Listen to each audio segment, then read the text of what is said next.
Hi there, my name's Rachel and I work for Church for Philly doing youth work.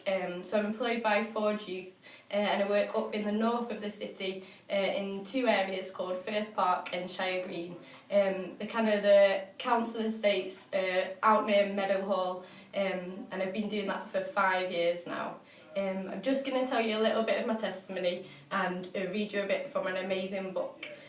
So I guess I grew up in Sheffield, lived here till I was 18 years old, and then went away to university in Manchester. I was really excited to not be in Sheffield anymore and thought, that's it, I'm off and I'm going to live in Manchester forever, or as long as I possibly could. I did a gap year with the Message Trust. I guess I'd always had, like, youth work was always on my heart and I always wanted to work with young people, especially in the inner city. So I did my gap year with the Message Trust, which was like doing youth work in some of the roughest areas in Manchester.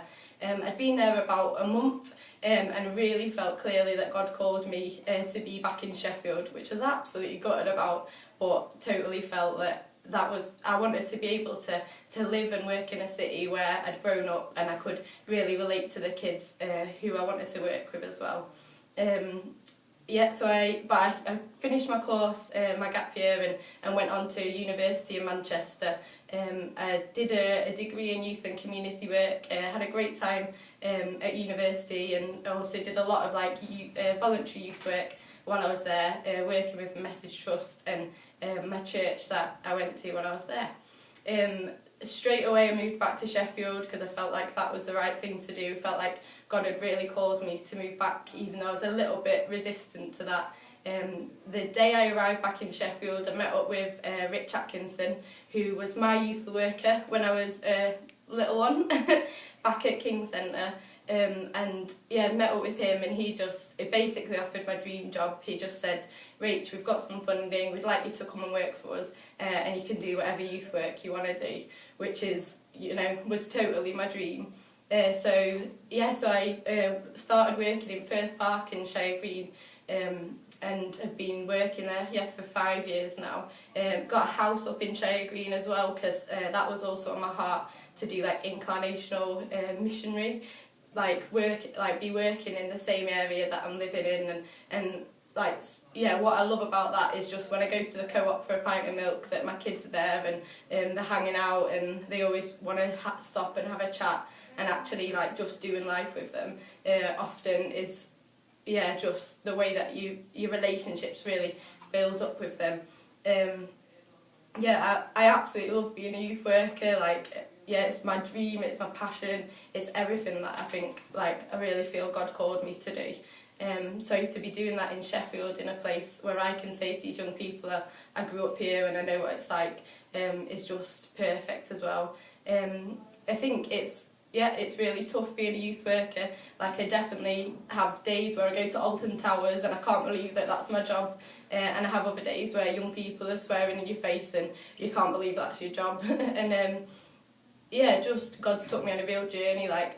I literally can't believe how much I've learned about serving Him and about working with young people and about just learning about people's lives. I've learned so much over these last 5 years, and I know I'll continue to do that in the years to come. And a big thing that God's really taught me is about is the whole Heidi Baker saying, which is stopping for the one, and actually how I'd love to have this massive youth work where I work with hundreds of young people, but actually some of the best times I've ever had is when I see a kid and I meet up with them one-on-one, and actually we talk about what's going on in their life and we talk about what's affecting them and stuff. And sometimes we have youth clubs where we have 40 kids come, and that's amazing to see that, but other times when we only have a couple come, just spending time with them and investing into their lives is just really precious and really important. I think there's no better feeling than a young person just sharing their life with you and about what's been difficult for them and what's been hard in their life, and being able to speak Jesus into that. And I work with young people who self-harm, I work with young people who from like their parents are alcoholics, like their parents are prostitutes. Like I work with all sorts of young people that like some of the stories are just horrendous, but actually to be able to provide a safe place for them to be and somewhere where actually we can just show them that little bit of love is just an amazing feeling. And I do that with like other people as well. So there's a team of volunteers who obviously couldn't do any of this without, so that's incredible as well. I just wanted to read you a little bit from this book. So I've been reading a book recently called The Church That Never Sleeps. Yeah, and there's this story just like really is really on my heart, and I love to read it and just to remind myself of what God's called me to do. So it starts here. I was unpacking my things and getting settled into my office in Bethel Temple. I received a call from the secretary that a man wanted to talk to me. To be honest, I didn't want to be bothered, and I groaned a little at the thought of talking with him. She said, "Do you want me to tell him to come back later?" I thought about it for a minute, but told her to bring him in. The door opened to reveal a homeless man standing in the doorway. His body smelled of foul odour, and his clothes were filthy. A ball cap crumpled in the middle rested on his head, and his beard was long and uneven. He looked as if he felt unworthy to even be in the office, and was careful not to sit down on any of the chairs. We talked a while about the Lord, and I prayed with him a prayer to accept Christ into his heart. I opened my eyes and looked into his. Suddenly, like a heavenly vision, the 8th Psalm came to mind. And I'll just read that to you. So it says, "Lord, O Lord, how majestic is your name in all the earth. You have set your glory in the heavens. Through the praise of children and infants, you have established a stronghold against your enemies, to silence the foe and the avengers. When I consider your heavens, the works of your fingers, the moons and the stars, which you have set in place.